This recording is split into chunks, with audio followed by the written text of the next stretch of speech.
आप सभी का मेरे YouTube channel Amjad Khan sir Kotra पे हार्दिक स्वागत अभिनंदन। आप सब मेरे YouTube चैनल को लाइक कीजिए, सब्सक्राइब कीजिए। और जो भी ग्रामीण अंचल के बालक बालिकाएं हैं जो 12th क्लास में पढ़ रहे हैं या अन्य कक्षाओं में जो पढ़ रहे हैं या जीके की तैयारी कर रहे हैं या विज्ञान और हिस्ट्री के सामाजिक हिस्ट्री के बारे में उनको जानकारी प्राप्त करनी है, वह इस वीडियो को देखें। और इसमें कुछ ऐसे प्रश्न हैं जो बोर्ड के लिए काफ़ी इंपॉर्टेंट है और आने वाली कंपटीशन एग्जाम के लिए भी बहुत ज़्यादा इंपॉर्टेंट है। उनमें ये प्रश्न पूछे जाते हैं, इतिहास से संबंधित कुछ प्रश्न हैं, पिन पॉइंट प्रश्न मैं आपके सामने लाया और इसी में से बहुत सारे प्रश्न गए साल लास्ट ईयर भी आए और आने वाले सालों में भी आ सकते हैं। तो आपके सामने कक्षा 12 का जो है हड़प्पा और सिंधु घाटी सभ्यता के बारे में जो कुछ इंपॉर्टेंट प्रश्न उन्हें मैं लेकर आया हूँ। आप इन्हें बार इस वीडियो को देखें और वीडियो को जूम करके और पॉज करके जो भी क्वेश्चंस में लिखा रहा हूँ उसको नोट करें, आंसर को नोट करें। तो शुरू करते हैं आज अपन अपना जो पहला लेसन है ईंट बनके तथा अस्थियां।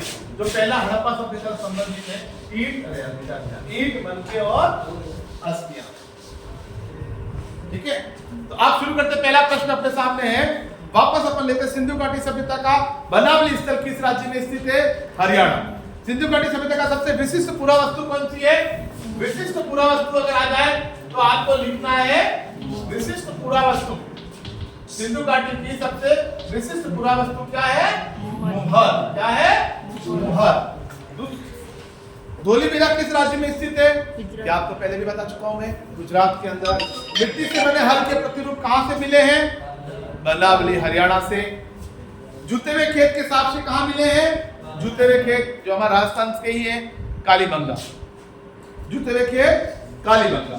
भारतीय पुरातत्व का जनक अलेक्जेंडर फ्लेमिंग। लिख लीजिएगा आप, अलेक्जेंडर फ्लेमिंग। विशाल स्नाननगर कहां से मिले हैं? मोहनजोदड़ो। मनके के कारखाने कहां से मिले हैं? चनहुदड़ो और लोथल। ये शिल्प उत्पादन के केंद्र भी हैं। प्रश्न दो तरह से पूछ सकता है, शिल्प उत्पादन केंद्र के नाम बताइए, तब भी आपको ये उत्तर लिखना है, चनहुदड़ो और लोथल। और मनके के कारखाने कहां पर मिले हैं? तब भी आपको यही उत्तर लिखना है, चनहुदड़ो और लोथल। बालाकोट व नागेश्वर किस लिए प्रसिद्ध है? जो उत्खनन में जो दो स्थल मिले, बालाकोट समुद्र के किनारे, नागेश्वर, उनमें क्या मिला है? शंख की वस्तुएं, शिव की वस्तुएं।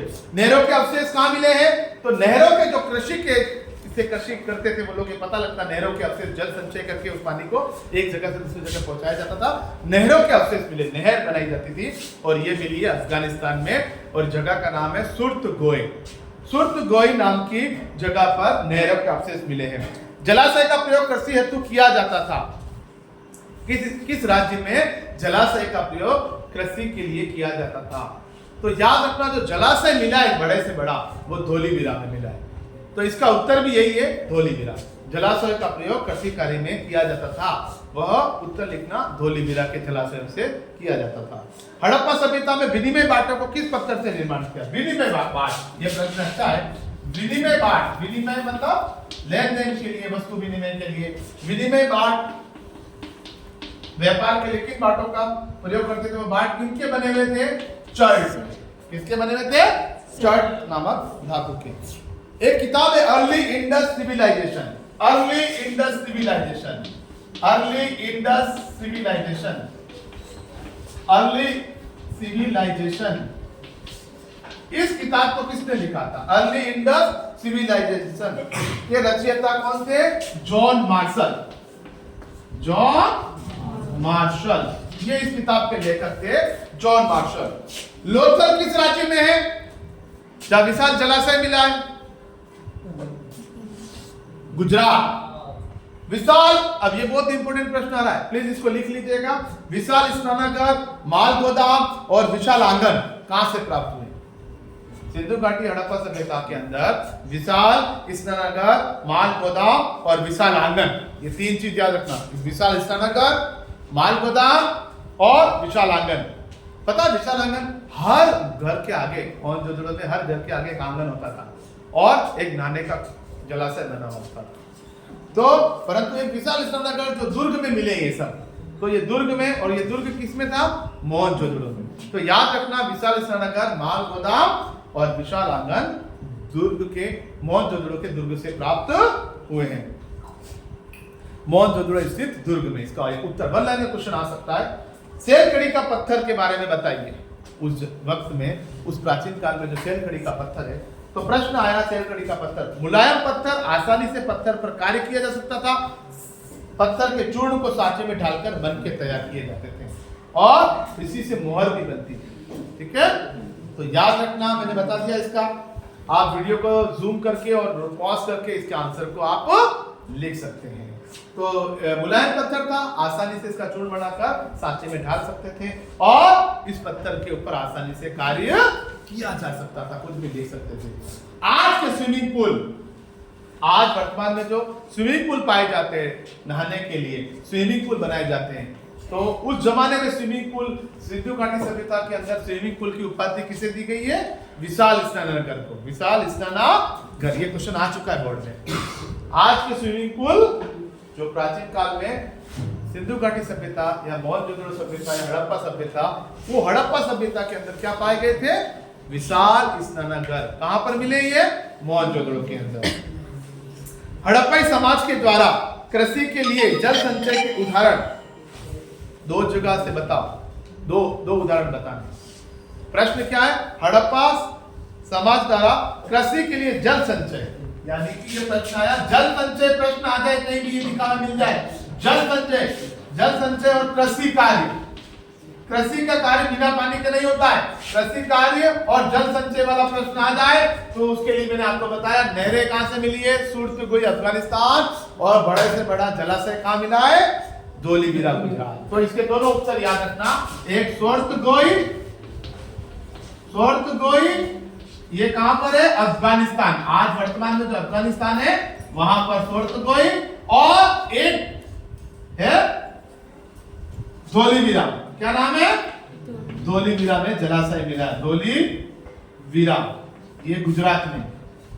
इन दो जगहों से पता लगता है कि यहाँ पर जल कृषि का कार्य होता था। हाँ, अब बताओ सुर्तगोई में क्या मिला है? नहरों के अवशेष मिले, और धोलीबीरा में विशाल जलाशय बना मिला। ठीक है, हड़प्पा की सामाजिक विभिन्नताओं का पता लगाने के लिए कौन कौन सी विधियों से पता लगता है कि हड़प्पा में सामाजिक विभिन्नताएं थी? किस ऐसी दो उदाहरण बताने जिनसे इनकी सामाजिक हड़प्पाई समाज की सामाजिक विभिन्नताओं का पता लगता है? तो मैं आपको शॉर्ट में बता रहा हूं, सामाजिक विभिन्नता आ जाए, ये सब हड़प्पा से संबंधित है, सामाजिक विभिन्नता का प्रश्न आ जाए तो आपको सामाजिक विभिन्नता में दो बातें लिखनी है। पहली बात,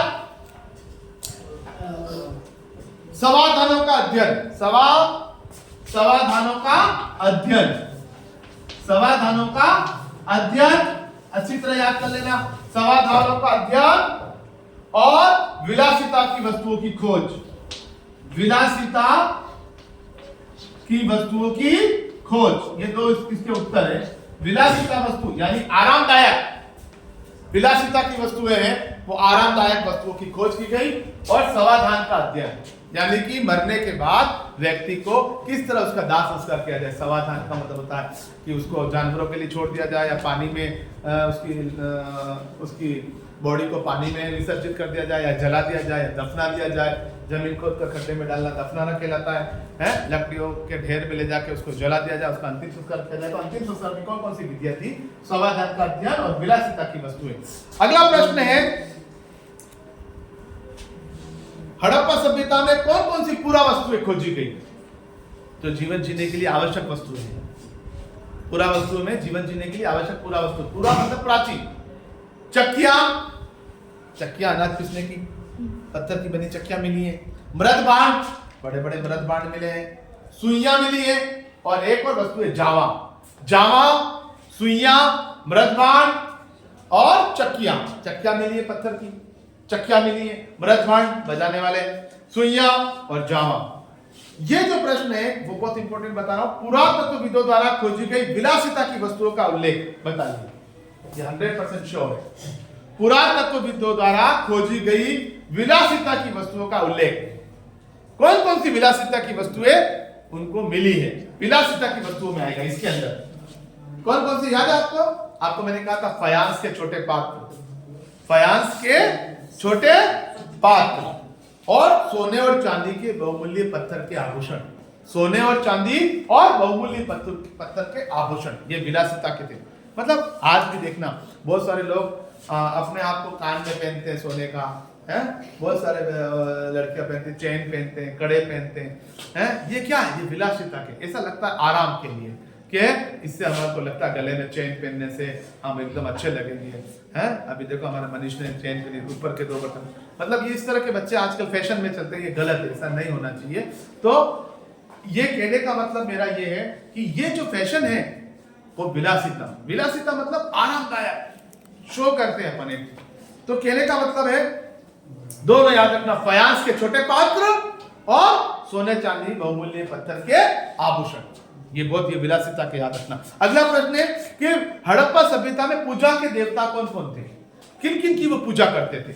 तो याद रखना पूजा के देवता के अंदर जो थे वो मातृ देवी, एक तो मातृ देवी की पूजा करते थे, आद्य शिव की पूजा करते थे, पशु पक्षी की पूजा करते थे, वृक्ष की पूजा, पेड़ पौधे और वृक्ष की पूजा करते थे, और लिंग की पूजा करते थे। ये लोग मातृ देवी, आद्य शिव, पशु पक्षी, वृक्ष और लिंग की पूजा, ये याद रखना। हड़प्पा के व्यापारिक संबंध किन 2 विदेशों से थे? हड़प्पा के व्यापारिक संबंध किससे थे? एक ओमान और दूसरा मेसोपोटामिया।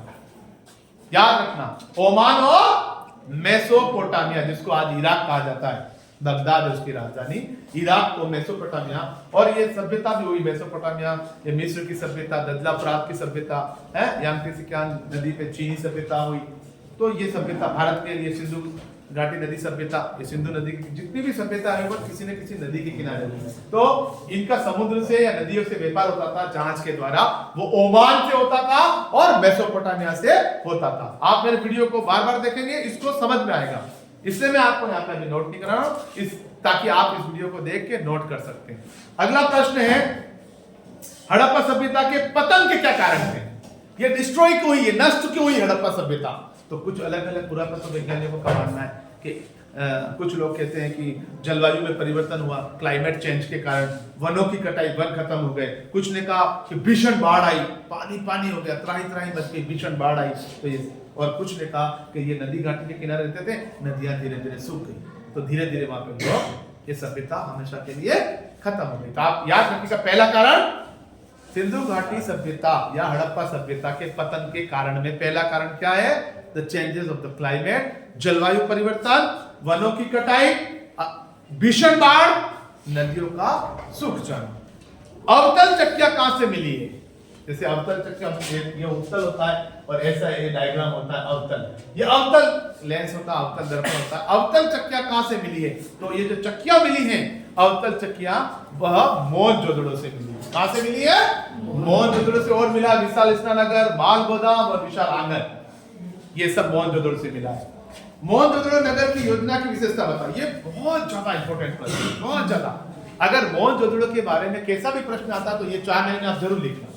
सिंधु घाटी सभ्यता के बारे में ये प्रश्न आता है तो आप इसको इंक्लूड करना, शामिल करना, प्लीज, आपसे निवेदन है।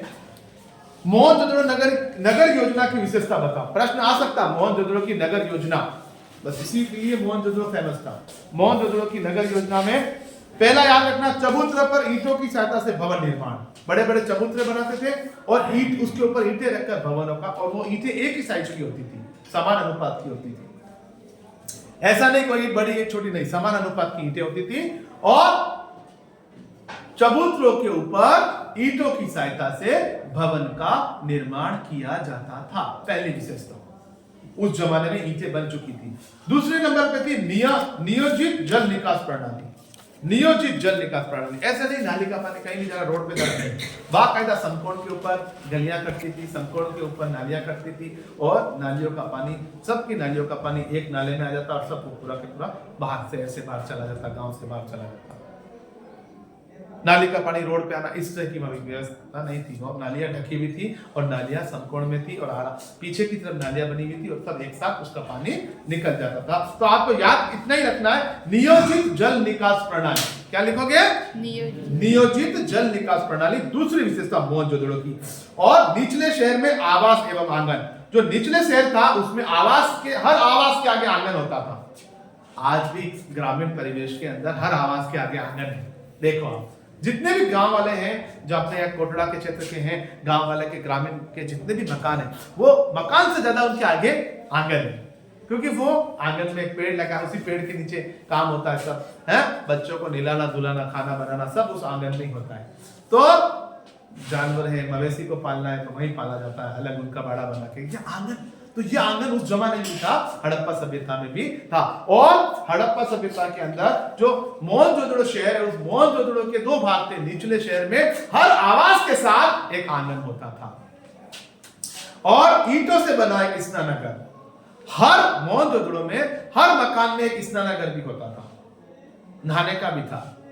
आज भी हमारे देश में स्वच्छ भारत अभियान के तहत कई जगह पर बाथरूम टॉयलेट्स का निर्माण किया गया है। तो ये सब चीजें क्या है, ये सब चीजें हमारी अस्मिता से संबंधित होती है। तो उस समय भी नहाने के लिए ऐसा नहीं लोग खुले में ही नहा रहे, तो ऐसा नहीं था। उस समय क्या था, आंगन के अंदर और जलाशय बने होते थे और ईंटों से बना एक स्नानघर भी मिला है। तो ये आपको चार बातें आपको लिखनी है। पहली बात मैं वापस रिपीट कर रहा हूं, सुन लीजिए आप। चबूतरों पर ईंटों की सहायता से भवन निर्माण, नियोजित जल निकास प्रणाली, निचले शहर में आवास के सामने आंगन और ईंटों से बना एक स्नानघर का मिलना, ये इसकी विशेषता है। मोहनजोदड़ो एक नियोजित शहरी केंद्र था। इसमें एक बड़ा प्रश्न आ सकता है, ये बड़े क्वेश्चन है। अब बड़े क्वेश्चन आ रहे हैं। मोहनजोदड़ो एक नियोजित शहरी केंद्र था, समझाइए, व्याख्या कीजिए। एक नियोजित शहरी केंद्र था, इसमें आपको दो बातें बतानी है। मोहनजोदड़ो दो भागों में बटा हुआ था, एक निचला शहर और दुर्ग। उन दोनों के बारे में खासकर बातें आपको लिखनी है। मोहनजोदड़ो की विशिष्टताओं का वर्णन कीजिए। अब ये बहुत इंपॉर्टेंट प्रश्न है, मोहनजोदड़ो की विशिष्टताओं का वर्णन कीजिए। आखिर मोहनजोदड़ो शहर जो उस जमाने का आधुनिक शहर माना जाता था, नगरी सभ्यता भी कहते हैं, नगरी सभ्यता मोहनजोदड़ो के कारण ही इसको कहा जाता है। ये बहुत इंपॉर्टेंट प्रश्न है। मैं यहाँ पर बता देता हूँ आपको कि मोहनजोदड़ो की विशिष्टताओं का वर्णन, खाली मैं आपको पॉइंट्स बता रहा हूँ, आप इसके बारे में डिटेल देख सकते हैं। मोहनजोदड़ो की विशिष्टताओं का वर्णन, क्या किसका वर्णन करना है, विशिष्टताओं। और ये बड़ा क्वेश्चन आ सकता है, विशिष्टताओं का वर्णन कीजिए। ये 4 नंबर का मार्क्स आपसे प्रश्न पूछ सकते हैं कि विशिष्टताओं का वर्णन बताइए। मोहनजोदड़ो की विशिष्टताओं का वर्णन। तो इसके अंदर आपको जो टॉप ये जो क्वेश्चन है, इस क्वेश्चन बड़ा क्वेश्चन पूछ सकते हैं और इसका है मोहनजोदड़ो की विशेषता में एक नियोजित शहरी केंद्र। पहले नंबर पे पॉइंट क्या लिखोगे आप, इसके बारे में आप लिखना थोड़ा सा, एक नियोजित शहरी केंद्र। बहुत इंपॉर्टेंट क्वेश्चन है ये, एक नियोजित शहरी केंद्र, और इसके बारे में आपको लिखना है। दूसरे नंबर पर आपको लिखना है दुर्ग, निचला शहर और दुर्ग। निचला शहर के बारे में लिखना है और दुर्ग के बारे में लिखना है। फिर शहर का नियोजन, फिर लिखना नियोजित जल निकास प्रणाली, नियोजित जल निकास प्रणाली।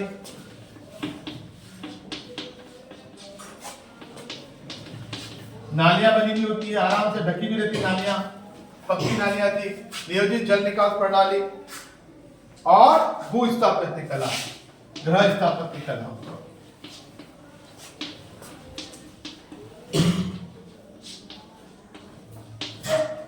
और विशाल स्नानागृह,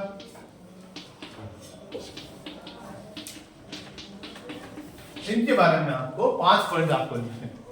या आपकी बुक्स में आपको काफी डिटेल से मिल जाएगा और एक वीडियो अपन इसके ऊपर बनाएंगे बड़े क्वेश्चंस के ऊपर, तब अपन इसके ऊपर डिटेल से देखेंगे। फिलहाल इन पॉइंट्स को आप याद रखिएगा, एक नियोजित शहरी केंद्र, निचला शहर और दुर्ग, नियोजित जल निकास प्रणाली, भू स्थापत्य कला, गृह स्थापत्य, विशाल स्नानागृह, इनके बारे में आपको बड़ा क्वेश्चन में आपको इनके बारे में 4-4, 5-5 लाइनें लिखनी है। इससे संबंधित आपका ये पहला पार्ट यहाँ पर खत्म होता है। अब हम चलते हैं दूसरा पार्ट, राजा, किसान और नगर। राजा, किसान और नगर। आज ये 2 ही पार्ट के मैं प्रश्न बता रहा हूँ, ऐसे 2-2 करेंगे अपने 10 दिन के अंदर, काफी कुछ अपन कर लेंगे। तो ये मैंने मेरे वीडियो को देखिएगा, जरूर शेयर कीजिएगा, लाइक कीजिएगा, क्योंकि अगर आप बार-बार देखेंगे तो ये क्वेश्चन आपको याद हो जाएंगे। ओके गाइस, नाउ अपन चलते हैं लेसन नंबर 2, पार्ट 2, राजा, किसान और नगर। जो अपना पार्ट 2 है वो है राजा, किसान और नगर के ऊपर चल रहे हैं। लेसन 2 है हमारे पास, जो इतिहास फर्स्ट का लेसन 2 है वो है राजा, किसान, राजा, किसान और नगर के बारे में पढ़ना है। राजा है, किसान और नगर, ये व्यवस्था थी उस समय की, उसके बारे में आपको पढ़ना है। तो पहला प्रश्न है इसके बारे में 16 महाजनपद का काल कब से कब तक का है? 16 महाजनपद का काल कब से कब तक का? जो 16 महाजनपद हैं, जो बौद्ध और जैन धर्म में इसके बारे में विस्तृत वर्णन मिलता है 16 महाजनपद काल का, वह किस काल में था? 16 महाजनपद काल। तो याद रखना, मैंने बताया था 16 महाजनपद काल की जो हिस्ट्री है, महाजनपद काल की जो हिस्ट्री है, वह 16 महाजनपद काल कब से कब शुरू था, कब है इसका? तो 6ठी ईस्वी पूर्व, 6ठी ईस्वी पूर्व, before Christ, 6 before Christ, BC, 6 BC. AD होता है आफ्टर डेथ, एडी, और बीसी बिफोर क्राइस्ट, ईसा पूर्व, ईसा के उसकी मृत्यु के ठीक 6 साल पहले, 6ठी ईसा पूर्व।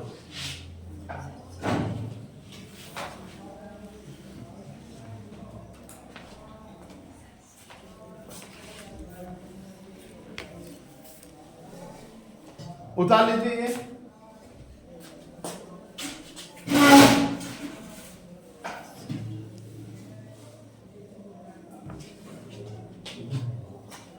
छह सौ ईस्वी पूर्व कर देना, 600 ईस्वी पूर्व से 600 ईस्वी तक ये इनका 16 महाजनपद काल के बारे में है। तो वैसे तो 600 ईसा पूर्व से 600 ईस्वी के बीच में ये महाजनपद काल चला, और ये इसी के बारे में पूरा पाठ भी है, 600 ईसा पूर्व। इसमें ये पूरा काल यही था जिसमें अपन को ये पूरी अवधि कहलाती है, और 6ठी ईसा पूर्व के बारे में अपन को अध्ययन करना है। तो अब आपको 16 महाजनपद काल में कितने कितने थे, तो खास नाम है वो मैं आपको बता रहा हूं महाजनपद काल के। तो 16 महाजनपद, उस समय की 16 जो बड़ी बड़ी शक्तियां थी, हैं, उनमें से मगध साम्राज्य सबसे बड़ा था। और 16 महाजनपद काल में एक पहला जो संघ था वो था वज्जी संघ, वज्जी संघ, और दूसरे नंबर पर जैसे अपन लेते हैं मगध, ये नाम याद रखना, वज्जी, मगध, कौशल, जिसकी राजधानी श्रावस्ती थी, इसकी राजधानी कुरु। आज जो ये रामायण के अंदर कौरव और पांडव का जो वंश है उसको कुरु वंश है, ये भी प्रश्न आता है कि महाभारत काल में जो पांडव और कौरव हैं वो किस वंश से संबंधित है, तो कुरु वंश से संबंधित है, और इनकी राजधानी हस्तिनापुर थी। कुरु वंश और पांचाल नरेश कहते हैं जिसको, पांचाल, गांधार, जहां से वो गांधारी थी, गांधार, अवंती की राजधानी जैसे चंपा थी। तो ये बड़े बड़े संघ थे, वज्जी संघ, मगध संघ, कौशल, कुरु, पांचाल, गांधार और अवंती। तो ये बड़े जो संघ के नाम है 16 महाजनपद काल में, ये बड़े बड़े जो महाजनपद काल थे। एक काशी संघ भी था जिसकी राजधानी वाराणसी है, काशी संघ, उत्तर प्रदेश। एक प्रश्न आता है मगध महाजनपद की विशेषता बताओ। तो इनमें सबसे जो शक्तिशाली महाजनपद था, एक प्रश्न आ सकता परीक्षा में, सबसे शक्तिशाली महाजनपद कौन था? सबसे शक्तिशाली महाजनपद मगध। कौन सा था? मगध का जो संघ था वो सबसे बड़ा था। और मगध की जो राजधानी थी प्राचीन पहले, उसको अपन राजगीर या राजगहा भी कहते थे, राजाओं का घर, राजगीर या राजाओं का घर, जो प्राचीन राजधानी थी सबसे पहले। उसके बाद राजधानी बदल गई और मगध साम्राज्य जब आया, मौर्य वंश जब आया, मगध के अंदर मौर्य वंश जब आया, तब इसकी राजधानी पाटलिपुत्र कर दी गई। क्या कर दी गई? पाटलिपुत्र आज के वर्तमान में बिहार की राजधानी है। और मगध का जो इलाका, वो बिहार का जो इलाका, उसको मगध के नाम से जाना जाता है। और पाटलिपुत्र का वर्तमान नाम पटना है, जो अभी बिहार की राजधानी है। ठीक है, तो याद रखना मगध महाजनपद की विशेषता, बहुत इंपॉर्टेंट प्रश्न है मगध महाजन की विशेषता। जैसे यहाँ पर बोलता था मोहनजोदड़ो की विशेषता बताओ, अब मगध महाजन की विशेषता। आखिर क्या कारण था कि मगध महाजन इतना शक्तिशाली था? बहुत इंपॉर्टेंट प्रश्न है, मगध महाजनपद की विशेषता। ये इंपॉर्टेंट क्वेश्चन अच्छी तरह याद कर लेना। मगध महाजनपद की विशेषता, कई बार आया है क्वेश्चन।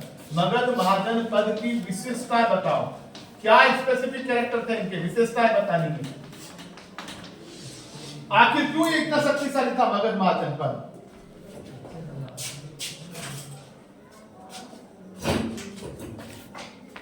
आखिर क्यों ये इतना शक्तिशाली था, इसके बारे में अपन को पढ़ना है।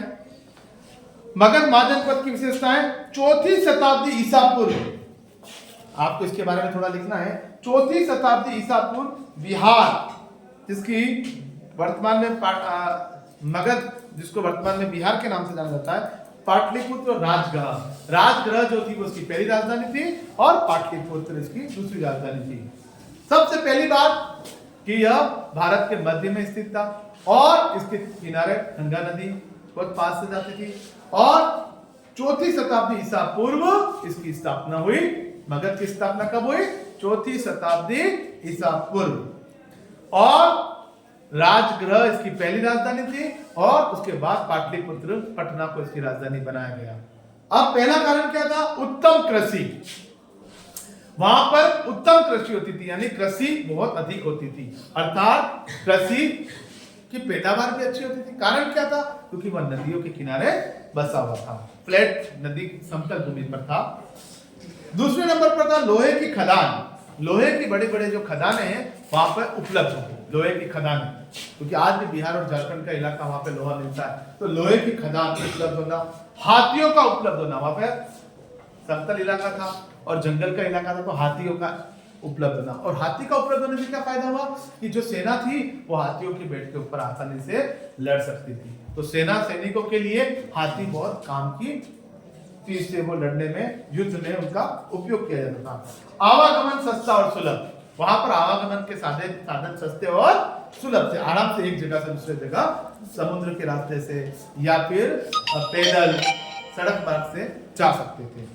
फिर है विभिन्न शासकों की नीतियां। वहां पर जो शासक हुए हैं, अजातशत्रु हुए, महापद्मनंद हुए हैं, अशोक हुए हैं, मौर्य साम्राज्य में ये चंद्रगुप्त मौर्य हुए, इनकी नीतियां बहुत मजबूत थी, उनकी आकांक्षा बहुत बड़ी थी, वो अपने साम्राज्य को फैलाना चाहते थे। तो पहले नंबर पर उत्तम कृषि, दूसरे नंबर पर आपको बताना लोहे की खदानें मिली, तीसरे नंबर पर हाथियों का उपलब्ध होना आसानी से और आवागमन के सस्ता और सुलभ होना और विभिन्न शासकों की नीतियां। ये 4-5 पॉइंट्स के ऊपर आपको लिखना है। बड़ा क्वेश्चन आएगा डेफिनेटली, या तो मौर्य के ऊपर या फिर महाजनपद के ऊपर बड़ा प्रश्न मगध साम्राज्य के ऊपर आएगा। अब प्रश्न आता है, जो सम्राट अशोक के काल में जो प्राकृत भाषा में जो ज्यादातर अभिलेख लिखे गए वो ब्राह्मी तथा खरोष्टी लिपि के अंदर सबसे पहले प्राप्त हुए, ब्राह्मी और खरोष्टी लिपि। इनको 1838 में जेम्स प्रिंसेप नामक व्यक्ति ने पढ़ा था। यह प्रश्न आ सकता है कि ब्राह्मी तथा खरोष्टी लिपि को सबसे पहले पढ़ने का श्रेय किसको जाता है? आखिर इस लिपि को क्या लिखा, समझा किसने, उसकी लैंग्वेजेस को समझा किसने है? उनकी लैंग्वेजेस में कुछ शब्द होते थे ऐसे, इनको आखिर किसने समझा? तो इनको समझने का श्रेय जाता है 1838 में जेम्स प्रिंसेप, और ये ईस्ट इंडिया कंपनी से संबंधित था। ठीक है, तो याद रखना ब्राह्मी तथा खरोष्टी लिपि को सबसे पहले पढ़ने का श्रेय किसको जाता है? बोलिए sir. James Prinsep east India company का अधिकारी था। मगध की स्थापना कब हुई थी? यह प्रश्न बहुत इंपॉर्टेंट है। आखिर मगध की स्थापना कब हुई, कब माना जाता है? मगध कहां से शुरू माना जाता है? तो याद रखना किसने की थी? 321 ईसा पूर्व चंद्रगुप्त मौर्य ने। किसने की थी? 321 ईसा पूर्व चंद्रगुप्त मौर्य ने। इसके लिए भी बहुत अलग कहानियां हैं। चंद्रगुप्त मौर्य की भी अलग अलग कहानियां हैं। तो चाणक्य ने इनको राजा बनाया और चाणक्य का अपमान किया था उस समय के राजा ने। तो चाणक्य फिर जंगल में गया, वहां पर उन्हें एक चरवाहा मिला, उस चरवाहे के अंदर उन्होंने उसको पढ़ लिया कि ये एक राजा बन सकता है और उसको फिर चंद्रगुप्त मौर्य नाम दिया गया। और इस तरह ये कहानी है। और चंद्रगुप्त मौर्य इसके, और ये कहां से कहां फैला हुआ था? अफगानिस्तान से बलूचिस्तान तक। ये साम्राज्य कहां से कहां तक था? उस जमाने में, आज जो हमारा अफगानिस्तान है, अफगानिस्तान से लेकर बलूचिस्तान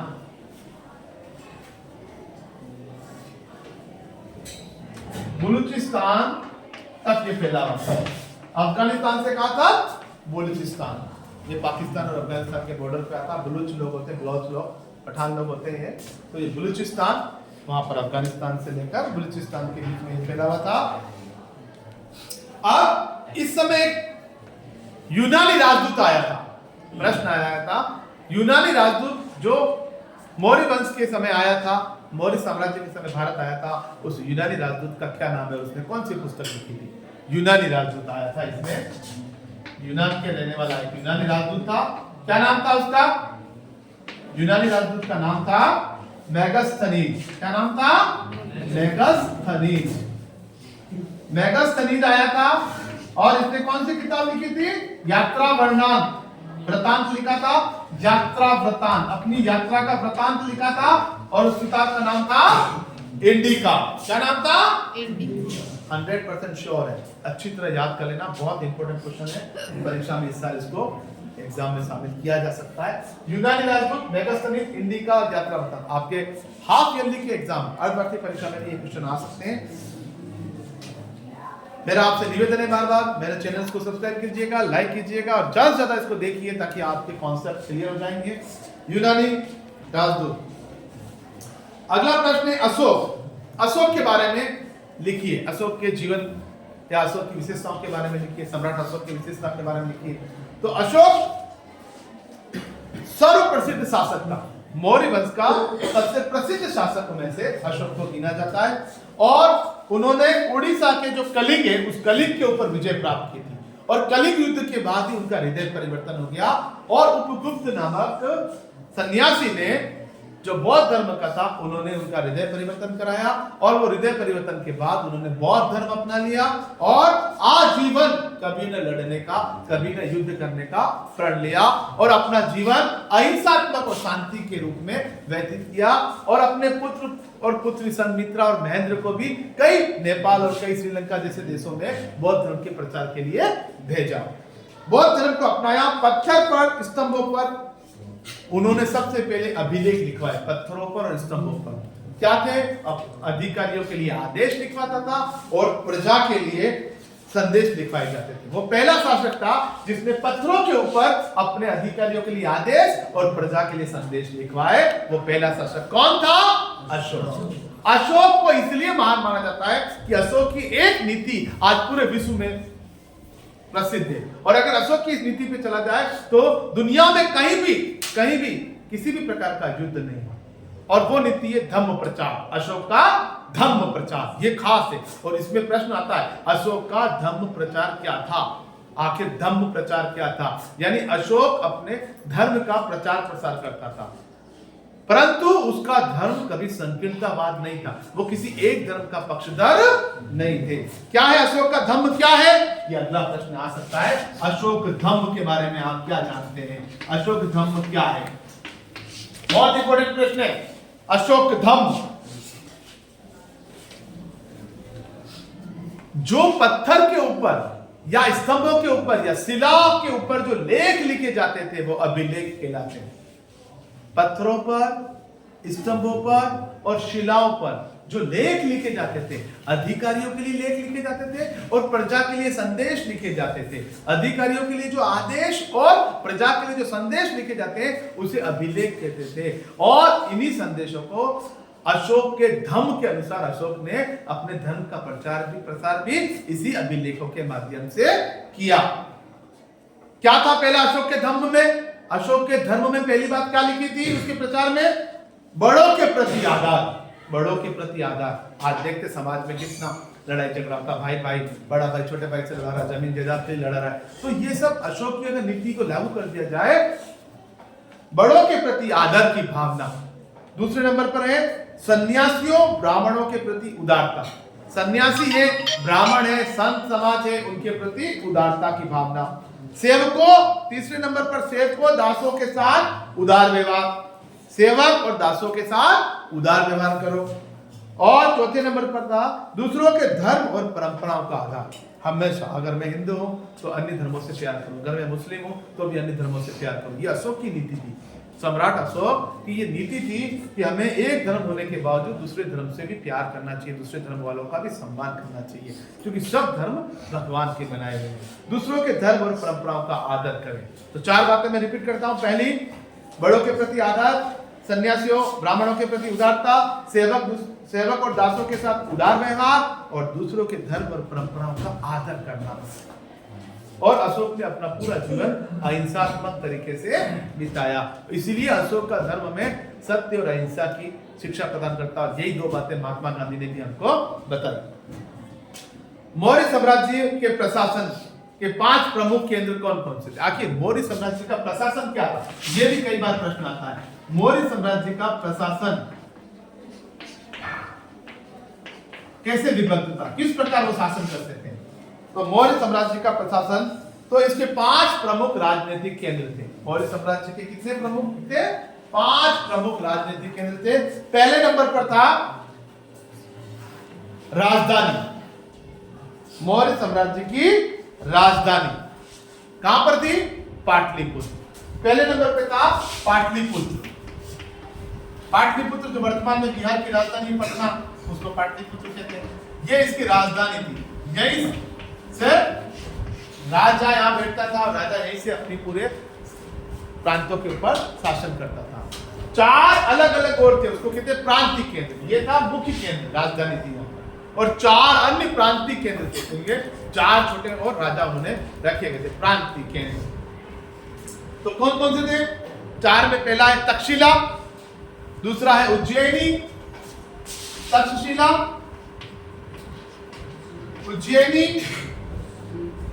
तो आज का अपना उज्जैन है, उज्जैनी,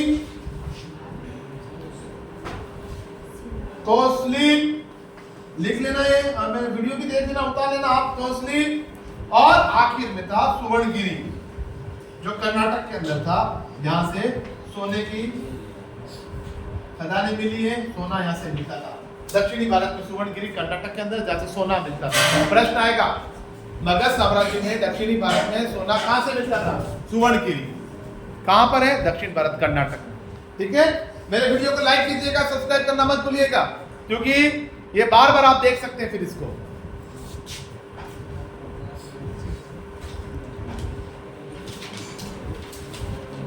किस राज्य को प्राचीन काल में मगध कहा जाता था? किस राज्य को प्राचीन काल में मगध कहा जाता था? ये लास्ट से क्वेश्चन आया है। तो बिहार। किस राज्य को प्राचीन काल में मगध के नाम से जाना जाता है? तो मगध का जो प्राचीन काल है, वो मगध का जो प्राचीन काल है, वो नाम बिहार। मगध मतलब बिहार, याद रखना। मगध मतलब आज का बिहार, और पाटलिपुत्र मतलब आज का पटना। ठीक है, अगला प्रश्न है, मौर्य साम्राज्य के संस्थापक का नाम बताओ। 321 ईसा पूर्व में मौर्य साम्राज्य की स्थापना चंद्रगुप्त मौर्य ने की थी, और उसके राजनीतिक गुरु का नाम था चाणक्य। मौर्य साम्राज्य का संस्थापक चंद्रगुप्त मौर्य। प्रभावती गुप्त किस वंश की शासक थी? यह भी बहुत इंपॉर्टेंट प्रश्न है। प्रभावती गुप्त, प्रभावती गुप्त जो थी वो वाकाटक, क्या नाम याद रखोगे? वाकाटक।